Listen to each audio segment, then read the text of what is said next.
Hello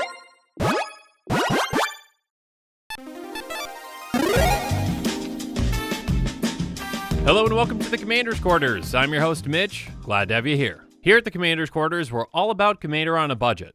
Today's episode is going to be a $50 deck tech. When I say $50, I mean that is an overall deck cost. Both shipping and commanders that are $10 or less are going to be included in that cost, but basic lands will not be. Decks on this channel are built to be fun, inexpensive, and focused. If you want to learn more about what a focused commander deck is, check out this video here. On this deck tech, I'm going to take you through its strategy, the tactics, and how this deck wins. This show and episodes like this one are possible thanks to viewers like you. If you're looking for an easy way to help support this show, make sure that you like, share, and subscribe. Also, hit that bell notification icon so you don't miss any new episodes. And while you're at it, subscribe and review our podcast as well. You can also go check out our playmats and other merchandise at thecommandersquarters.com. Another easy way to support this show is with our TCGplayer affiliate links. So whether you're buying a deck or individual cards, you can use this general link right here or one in the description. And the final way that you can support this show is by supporting us directly by becoming a patron. There are many benefits to being a patron, and I truly couldn't do this without all of their support. Today's episode comes to you courtesy of Mike, who's a Golden Pig patron. Mike has been a patron and has supported the show for over a year now. I truly couldn't do this without the support of amazing patrons like Mike. And for the personalized deck tech, Mike chose Thassa Deep Dwelling. Thassa Deep Dwelling is a 6/5 indestructible god that costs 3 and a blue. As long as your devotion to blue is less than 5, Thassa isn't a creature. And at the beginning of your end step, exile up to one other target creature you control, then return that card to the battlefield under your control. By paying 3 and a blue, you tap another target creature. So essentially, this Thassa is like a Conjurer's Closet but on a creature. Being able to blink one creature each turn can generate a lot of value throughout the game. And also, being able to tap creatures on demand can be very effective as well. Obviously, we can use it to prevent creatures from attacking us, but we've got some more effective ways of using it too. Regardless, we're obviously going to focus on that blink effect for this deck. So our strategy for this deck is going to be very straightforward. We're going to abuse ETBs with Thassa and other effects. The more ETBs that we get, the more value that we generate, and the further ahead we get from our opponents. And then how do we win with this deck? Where we're either going to outvalue our opponents with our ETBs or we're going to combo off. Some of our ETBs can be absolutely backbreaking and brutal, especially when we get them multiple times. As with all Commander's Quarters decks, I'm going to take you through 10 different tactics that show you how the deck works and how we're going to win with it. So let's start things off today with tactic number 1, Deep Blue. First up, there's Wayfarer's Bauble, which we can pay 2 and tap and sacrifice to get the basic land into play tapped. Next up, we've got 3 mana rocks that cost 2 and come into play tapped. Guardian Idol's going to tap for a colorless, and we can turn into a 2/2 by paying 2. And then both Star Compass and Sky Diamond can tap for a blue. Next up, we've got 3 mana rocks that cost 2 and can tap right away with Prismatic Lens, Mind Stone, and Felwar Stone. Both Prismatic Lens and Mind Stone can tap for a colorless, so we can pay 1 and tap and sacrifice Mind Stone to draw a card. And then Felwar Stone can tap for a blue most of the time. Finally, we've got 3 mana rocks that can tap for 2 with Warren Power Stone, Urgolem's Eye, and Hedron Archive. Warren Power Stone comes into play tap, but it only costs 3. And then Urgolem's Eye and Hedron Archive both cost 4, and we can pay 2 and tap and sacrifice Hedron Archive to draw 2 cards. But after we've ramped, what's next?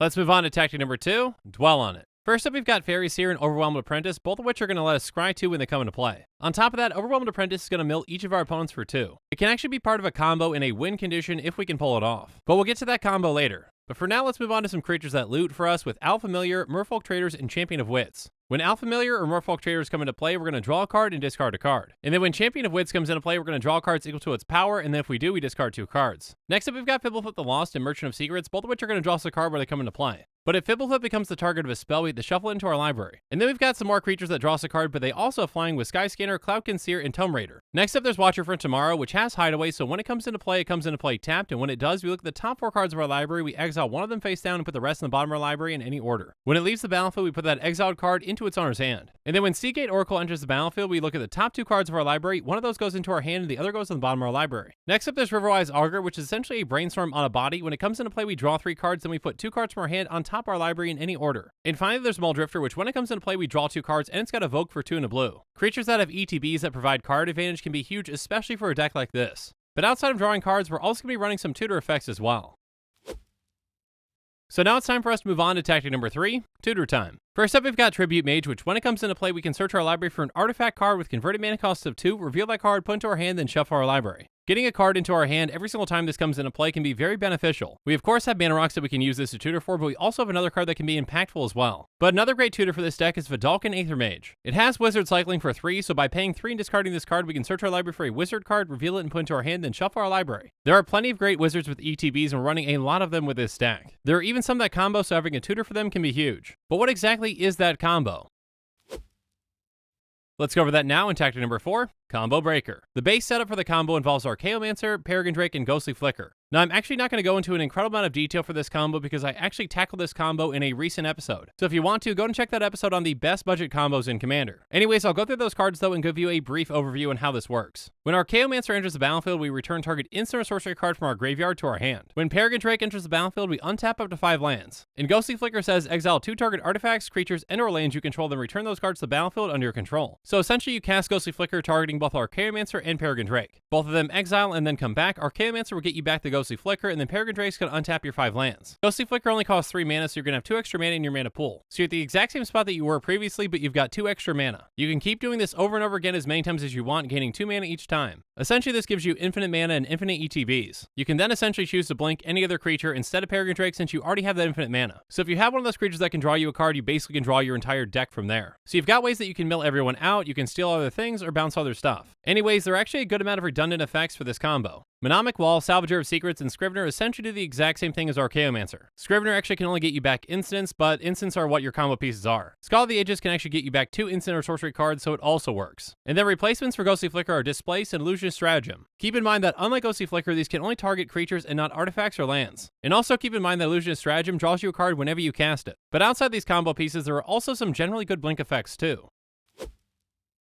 So let's go through some of them now in tactic number 5, don't blink. First up, there's Essence Flux and Siren's Ruse, which are just going to exile 1 creature we control and then bring them right back. For just 1 or 2 mana, getting an ETB again is definitely worth it. So we're also running Voyager Staff, which costs 1 and has pay 2, and sacrifice Voyager Staff, exile target creature, return the exile card to the battlefield under its owner's control at the beginning of the next end step. Keep in mind that unlike those other effects, this is a delayed return. You don't get that creature back until the end of the turn. Sometimes that's worse if you want that effect right away, but it can also be better to help avoid board wipes. But outside of comboing and drawing cards, we've got plenty of other ETBs that are very valuable. So let's go through some of them now in tactic number 6, Creature Feature. First up, there's Jeering Homunculus, which when it comes into play, we go target creature. So until our next turn, that creature has to attack each combat if able and attacks a player other than us if able. And then when Harbinger of Tides enters the battlefield, we can return target tap creature and opponent controls back to its owner's hand. And we've got some less restricted bounce effects with Exclusion Mage, Mana War, and Aether Adept. Keep in mind that Mana War and Aether Adept can also bounce our own creatures, which might come in handy. If we want to bounce one of our creatures to cast it again and get its ETB a second time, that can be helpful. We've also got some more permanent creature removal with Duplicate and Phyrexian Ingester. Duplicate has imprint. When it enters the battlefield, we can exile target non-token creature. And as long as the card exiled with Duplicate is a creature card, Duplicate has the power, toughness, and creature types of the last creature card exiled with Duplicate. It's still a shapeshifter. And then Phyrexian Ingester is similar, but even better, because it's going to get +X+Y, where X is the exiled creature card's power and Y is its toughness. A big way to deal with a ton of creatures at once, though, comes with Scourge of Fleets. When it enters the battlefield, return each creature your opponents control with toughness X or less to its owner's hand, where X is the number of islands you control. This is basically a one-sided board wipe on a body that we can easily abuse with blink effects. But we also have a way to abuse Thassa's other ability too with Dismiss into Dream. It says each creature your opponents control is an illusion in addition to its other types and has, when this creature becomes a target of a spell or ability, sacrifice it. So by using Thassa's ability to pay 3 and a blue, we can tap any creature on the board. But instead of tapping that creature, that opponent has to sacrifice it because of this. But outside of dealing with creatures, we've got some ways to deal with other things too. So now let's move on to tactic number 7, Everything Must Go. First up, there's Stern Proctor, which when it comes into play, we bounce target artifact or enchantment back to its owner's hand. Next up, there's Riftwing Cloudskate, which can bounce any permanent back to its owner's hand, including lands. And then both Aether Snipe and Dream Eater can bounce anything except for a land. On top of that, when Dream Eater comes into play, we Surveil 4. Next up, there's Nevermaker, which when it leaves play, we put target non-land permanent on top of its owner's library. And finally, there's Meteor Golem, which when it comes into play, we restore target non-land permanent and opponent controls. Again, if we're comboing off, any of these can be fantastic at dealing with our opponent's things. But what about some ways to deal with the spells that they're casting? So now let's move on to tactic number 8, Not Today. First up, there's Negate, which is simply going to counter target non-creature spell. And then there's Counterspell, which can counter any spell. Familiar's Ruse does the same, but we have to return a creature back to our hand to cast it. But with this deck, that's probably not going to be a bad thing since we get that ETB again when we cast it. And finally, there's Foil, which is a counterspell that we can actually cast for free by discarding an island and another card. So we've talked about preventing our opponents from doing some things that they want to do, but what about some more things that we actually want to do with this deck? So it's time for us to move on to tactic number 9, Such Value. First up, there's Olivian Primordial, which when it enters the battlefield for each opponent, we can cast up to 1 target instant or sorcery card from that player's graveyard without paying its mana cost. If a card cast this way would be put into a graveyard this turn, exile it instead. So basically with this, we can cast up to 3 instants and sorcery for free from our opponent's graveyards each time it comes into play. That's an incredible amount of value and a great target for Thassa to blink. Next up, there's the Bondine of Iteration, which says if a wizard entering the battlefield under your control causes a triggered ability of a permanent you control to trigger, that ability triggers initial time. So basically this doubles up all of our wizard ETBs and we're running plenty of wizards in this deck. We can also double up a triggered ability with Psionic Resonator, which has pay 2 and tap it, copy targeted triggered ability you control. You may choose new targets for the copy. We can even just use this to double up Thassa's trigger if we need to. Now, as good as these cards are in this deck, I think there's still one that just stands stands out even ahead of them. And that's going to be the Golden Pig of this deck, which is the #1 card out of our 99. And the Golden Pig for this deck is Cauldron of Souls. It's an artifact that costs 5 and it has tap. Choose any number of target creatures. Each of those creatures gains persist until end of turn. So persist is basically when that creature dies, if it had no -1/-1 counters on it, return to the battlefield under its owner's control with a -1/-1 counter on it. This card is fantastic because if our creatures are going to die, we can get them back and they get their ETB again. If someone tries to board wipe, we're getting a ton of value from that. And as long as that creature had a toughness larger than 1, we get to keep them around. Then if we can blink that creature, we get their ETB again, and that -1/-1 counter is gone. That means that we can give them persist again with this, and the loop continues. This can give us a ton of ETBs and can make our creatures very hard to deal with. And that's what makes it the Golden Pig. But we're not quite done with our high value cards just yet. So now let's go over our final tactic, tactic number 10, give me that. First up, there's Sower of Temptation, which when it comes into play, we gain control of target creature for as long as Sower of Temptation remains on the battlefield. So while this can't get us more than one creature at a time, by blinking it, we can choose the best creature when we need to. Agent of Treachery, though, can get us multiple because when it comes into play, we gain control of target permanent. And then at the beginning of our end step, if we control 3 or more permanents we don't control, we draw 3 cards. This is a fantastic target for this deck to abuse with its blink effects. But we can also abuse Thassa's other ability with Willbender. It says whenever a creature an opponent controls becomes the target of a spell or ability you control, gain control of that creature for as long as you control Willbender. So basically Thassa's ability becomes pay 3 and a blue, tap target creature, gain control of it. As long as we control Willbender, we can easily control the board. Again, a big thanks to Mike for supporting this channel for over a year now. If you want to support this channel or want your own deck tech dedicated to you, consider becoming a patron. But now that we've gone through the spells in this deck, let's go on to the mana base. First up, there's Mirrored Landscape, which we can pay 2 and tap and sacrifice to get 2 islands into play tapped. Next up, we've got 3 cycling lands with Lonely Sandbar, Desert of the Mindful, and Remote Isle. And the rest of our mana base is very simple, we're just going to be running 31 islands. And now that we've gone through every single card in this deck, let's do a quick price check. A quick reminder that our deck costs are calculated using TCGplayer optimization, optimizing with even heavily played and damaged cards because those cards need a home too. The average Thassa Deep Dwelling EDH Rec deck will set you back $228.21. Our deck is going to be much more affordable, coming in at $49.69. But keep in mind that since Thassa's price is over $10, neither of these prices include it. Again, the price of this deck is the price that I got for it on the day that I'm recording. If you want to see a breakdown of this deck's cost, check out the link in the description. Keep in mind that prices can and will fluctuate and change over time. But with these deck costs, I want to be as transparent as I possibly can.